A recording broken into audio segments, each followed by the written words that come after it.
ਜੋ ਯੂਕਰੇਨ ਦੇ president Zelensky ਹੈਗੇ ਆ, ਉਹਨਾਂ ਨੇ ਕਿਹਾ ਆ ਵੀ ਰਸ਼ੀਆ ਦੇ ਨਾਲ ਹੁਣ ਨਵੀਂ ਜਿਹੜੀ ਆ ਪੀਸ ਟਾਕ ਦੀ ਗੱਲਬਾਤ ਸ਼ੁਰੂ ਹੋਣ ਜਾ ਰਹੀ ਆ।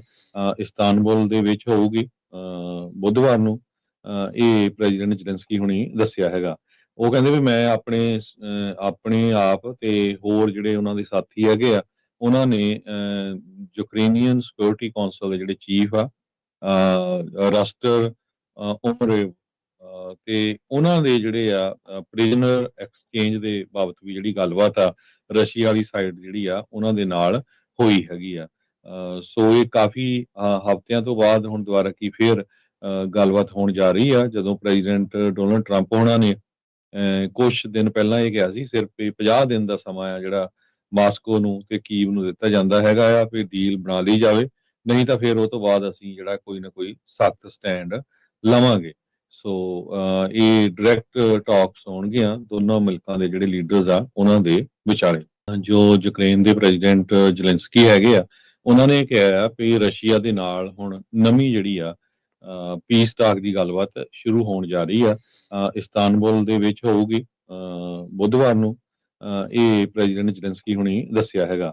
ਉਹ ਕਹਿੰਦੇ ਵੀ ਮੈਂ ਆਪਣੇ ਆਪ ਤੇ ਹੋਰ ਜਿਹੜੇ ਉਹਨਾਂ ਦੇ ਸਾਥੀ ਹੈਗੇ ਆ, ਉਹਨਾਂ ਨੇ ਯੂਕਰੇਨੀਅਨ ਸਿਕਿਉਰਿਟੀ ਕੌਂਸਲ ਦੇ ਜਿਹੜੇ ਚੀਫ ਆ, ਰਸਟਰ ਉਮਰੇਵ, ਤੇ ਉਹਨਾਂ ਦੇ ਜਿਹੜੇ ਆ ਪ੍ਰਿਜ਼ਨਰ ਐਕਸਚੇਂਜ ਦੇ ਬਾਬਤ ਵੀ ਜਿਹੜੀ ਗੱਲਬਾਤ ਆ ਰਸ਼ੀਆ ਵਾਲੀ ਸਾਈਡ ਜਿਹੜੀ ਆ ਉਹਨਾਂ ਦੇ ਨਾਲ ਹੋਈ ਹੈਗੀ ਆ।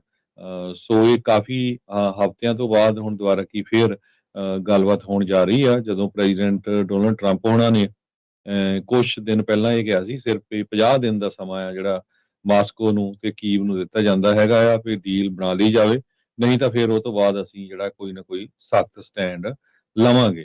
ਸੋ ਇਹ ਡਾਇਰੈਕਟ ਟਾਕਸ ਹੋਣਗੀਆਂ ਦੋਨੋਂ ਮੁਲਕਾਂ ਦੇ ਜਿਹੜੇ ਲੀਡਰਸ ਆ ਉਹਨਾਂ ਦੇ ਵਿਚਾਲੇ। ਜੋ ਯੂਕਰੇਨ ਦੇ ਪ੍ਰੈਜ਼ੀਡੈਂਟ ਜ਼ੇਲੈਂਸਕੀ ਹੈਗੇ ਆ, ਉਹਨਾਂ ਨੇ ਕਿਹਾ ਆ ਵੀ ਰਸ਼ੀਆ ਦੇ ਨਾਲ ਹੁਣ ਨਵੀਂ ਜਿਹੜੀ ਆ ਪੀਸ ਟਾਕ ਦੀ ਗੱਲਬਾਤ ਸ਼ੁਰੂ ਹੋਣ ਜਾ ਰਹੀ ਆ। ਇਸਤਾਨਬੁਲ ਦੇ ਵਿੱਚ ਹੋਊਗੀ ਬੁੱਧਵਾਰ ਨੂੰ। ਇਹ ਪ੍ਰੈਜ਼ੀਡੈਂਟ ਜ਼ੇਲੈਂਸਕੀ ਹੁਣੀ ਦੱਸਿਆ ਹੈਗਾ।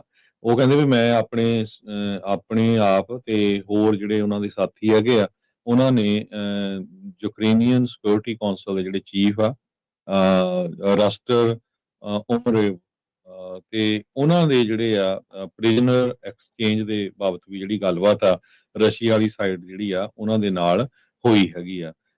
ਸੋ ਇਹ ਕਾਫੀ ਹਫ਼ਤਿਆਂ ਤੋਂ ਬਾਅਦ ਹੁਣ ਦੁਬਾਰਾ ਕੀ ਫੇਰ ਗੱਲਬਾਤ ਹੋਣ ਜਾ ਰਹੀ ਆ, ਜਦੋਂ ਪ੍ਰੈਜ਼ੀਡੈਂਟ ਡੋਨਲਡ ਟਰੰਪ ਉਹਨਾਂ ਨੇ ਕੁਛ ਦਿਨ ਪਹਿਲਾਂ ਇਹ ਕਿਹਾ ਸੀ ਸਿਰਫ ਇਹ 50 ਦਿਨ ਦਾ ਸਮਾਂ ਆ ਜਿਹੜਾ ਮਾਸਕੋ ਨੂੰ ਤੇ ਕੀਵ ਨੂੰ ਦਿੱਤਾ ਜਾਂਦਾ ਹੈਗਾ ਆ ਵੀ ਡੀਲ ਬਣਾ ਲਈ ਜਾਵੇ, ਨਹੀਂ ਤਾਂ ਫਿਰ ਉਹ ਤੋਂ ਬਾਅਦ ਅਸੀਂ ਜਿਹੜਾ ਕੋਈ ਨਾ ਕੋਈ ਸਖਤ ਸਟੈਂਡ ਲਵਾਂਗੇ।